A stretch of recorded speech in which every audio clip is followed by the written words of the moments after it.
Hello. I'm Marius. I'm a learning designer at Brightwave, and I'm here to talk to you about my favorite subject, which is me, and also about how to go from working in non-digital to working in digital, and how to apply those non-digital skills in a digital environment, which is kind of what I did. So really, truly, it is about me. So what is e-learning? Have you ever done a course online where you just click through slides of loads of information? It's not that anymore anyways. So digital learning is information sharing through design, psychology, and engaging storytelling. And as a learning designer, it's my job to take raw information or content and share it and put it into a format that resonates with the relevant audience, or learners in my instance. And one of the first thought leaders that I was introduced to when I started in e-learning was Connie Malamed. And she says that one of the most important areas we can develop as professionals is competence in accessing and sharing knowledge. It's very relevant for e-learning, but as I'll kind of cover as we go through, I think it also applies to the digital industries as a whole, but really any industry and any person. So a little bit about me. I grew up in a small town in Norway, which was really nice, but also quite boring. And I was never really exposed to media jobs or research and development, information sharing jobs. And whether that was my environment or just my interests, who knows?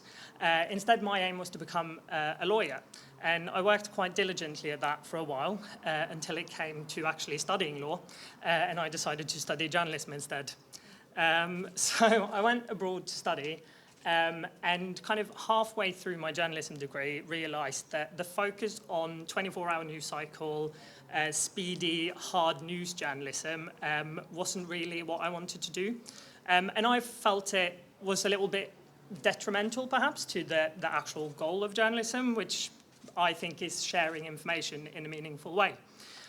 So I decided to focus on print instead, and specifically print publishing. So I went into publishing, and that's an industry that's very close to my heart, but also an industry that's struggled a bit with taking on board the kind of inevitable digitization that it's been facing. It's also a very archaic industry, so getting to work on real content, especially if you don't have an English lit degree, or if you're not a native English speaker, can be quite difficult, or at least that was my experience of it. So after a few years in publishing, I realized that I wasn't really working on what I wanted to do. I wasn't really working with words, with information sharing.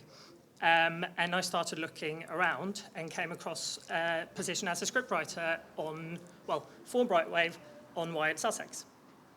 It was by no means the only application I sent out. There was quite a few. But there was something that really stood out to me there. There were these skill requirements that even though it was a digital company, I knew that I could fill with my non-digital skills. There were also other aspects of it, particularly the digital side of it, that was quite intriguing to me. Let's see, I might have to move on here, actually. And that was kind of the working on different subject matters, creating learning, and working under pressure. And I applied, was interviewed, and got the job. So just a little bit about Brightwave. Brightwave is a learning agency, and we create training, campaigns, and innovative learning solutions for a range of organizations and industries. And I didn't really know e-learning, and definitely didn't know the digital industries, but there was something there that the people at Brightwave saw in me, I guess, and something about being able to share information in what I keep referring to as a useful or meaningful way. And I quite quickly learned that the digital learning that I'd be designing or working on wasn't at all similar to the courses that I'd done before, like when I was training to be a cashier at a supermarket, for instance. Today, e-learning is all about great content and constantly rethinking how to engage the audience and engage the audience with the content, really. The industry is always looking for new ways of doing old things. And at the moment, we're very interested in immersive technologies, augmented reality, and just innovative ways of sharing information through strong narratives, or, as I said before, storytelling. So I remember my first meeting at Brightwave. We were all, we were looking at a course, going through slide by slide before sending it out to the client. And I was in the room with all the people who had worked on the course, the learning designers, the script writers, the programmers, all the people that knew all the stuff that they needed to know. And there was something that jumped out at me as not being quite right. I can't exactly remember what it was. It was probably really minor. But we discussed it and in the end agreed to change it. And in hindsight, knowing now, we do these meetings all the time, and it really was a minor thing, but it felt really major to me and to my confidence at the time. And I realized that even though I didn't have any digital experience or formal digital training, my experience working with information sharing and the hours that I spent on various digital platforms meant that I could see if something wasn't working, if something wasn't intuitive, but I still needed to work out why that wasn't and how to fix it. And I think at the end of the day, understanding the technology is only part of it.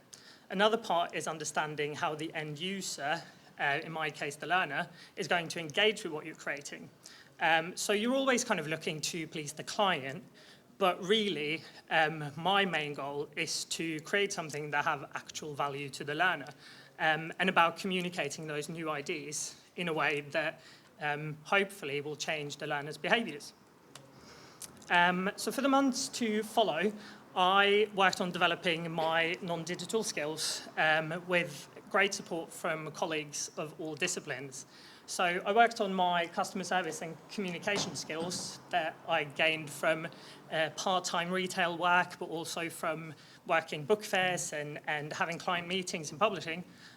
Work to tailor those to the way that I'd be working at Brightwave, so doing workshops and working with the client, with their content. And that became quite monumental in my way to becoming a learning designer. I also worked on my writing and editing skills, so working on tailoring that to work with the specifications of the tools that we work in, but also to develop a flexible style, I guess. So every client is different, every client will have a different tone of voice. But most importantly, I used my past experiences, both professional and personal, as a basis for understanding aspects of e-learning that are quite crucial. So how we learn, how we retain knowledge, screen accessibility, UI design, those kind of techie things that I still don't really understand. And after nearly a year as a scriptwriter, I became a learning designer. So my efforts had paid off, which was nice, and all of my various non-digital skills had kind of come together to form some sort of digital understanding. And more importantly, I'd been encouraged by a company and by colleagues who saw the importance of employing people of different backgrounds and skill sets and supported those people in developing into where they wanted to be. As a part dedication and hard work on my part, and fortune and support from others on the other side. And having resisted digital for so long, it was quite nice to find that that was the industry where all of my job satisfaction boxes were ticked. So I got the room and resource to develop. I got daily challenges and victories, and also got to work in an environment that was very accepting and individual focused. And another surprise was that teaching, as kind of the ultimate form of information sharing, was really what I wanted to do. And e-learning has allowed me to do that without dealing with any of the pesky children. Not particularly good with those. In my role, both as a scriptwriter but also as a learning designer, not only as part of my development, but in my day-to-day work, I've been able to apply these non-digital skills to the work that I do. We worked on a course for World Customs Organization on gender equality, and it was sent out to all of their 180-something member countries. And it was a real lesson in how diversity isn't just a nice to have, but an essential when you work with a global audience. And for HMRC, we created quite a public-facing set of e-learning that also had a campaign surrounding it, where my very neglected journalism skills came to good use, and I got to do some blogging and some social media posts, some newsletters. And I think as digital is encompassing more and more of what the world of work is, and the digital transformation will be over in the next few years, all businesses will be digital by default. And it's in this post-digital world where being able to join up your non-digital and digital skills will really set you apart in the work market. And it's not to say that tech educations aren't important, and I'm certainly not the person to say so, but rather that having other non-digital skills can be part in giving you that unique selling point as an employee. And understanding how to create content that resonates between and across cultures and languages, that's really what's going to become the key. And that and diversity, as well as digital, is going to become the default. So this is kind of just one person's story of one journey into digital, but I think there are kind of takeaway points, I guess. So if you've hopped about a bit, changed your mind a few times, it's easy to start thinking that you have a mismatched set of skills. And I think instead that we should think of it as a diverse set of skills. In my day-to-day working, it's the diversity in skills and backgrounds among all the people that I work with that allow us to create e-learning that really resonates with learners across languages and cultures. And I think that the same goes for real diversity. So apply your experiences as a person of color, as an LGBTQI+ person, as a non-native English speaker, as a disabled person, to everything that you do, even work. It's a sensitive and difficult thing to do, but I think that those experiences are such a big part of who you are as a person, and therefore who you are as a professional. And I think that they're kind of, those experiences are the box that hold all your tools and allow you to take them around with you and apply them as and when you need them.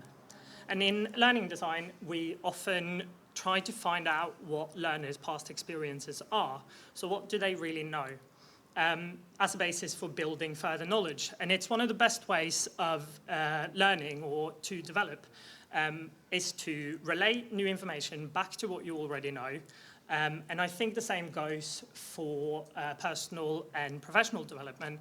So don't worry too much about what skills you think you should have.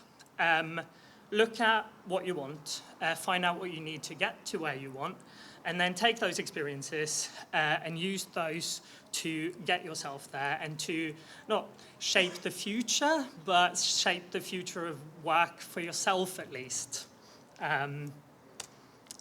Oh, that shouldn't be there. That's it. Sorry. Yeah, so as said, I'll be at the Brightwave stand for a while. So if you have any questions, or even if you have any questions now, feel free to ask.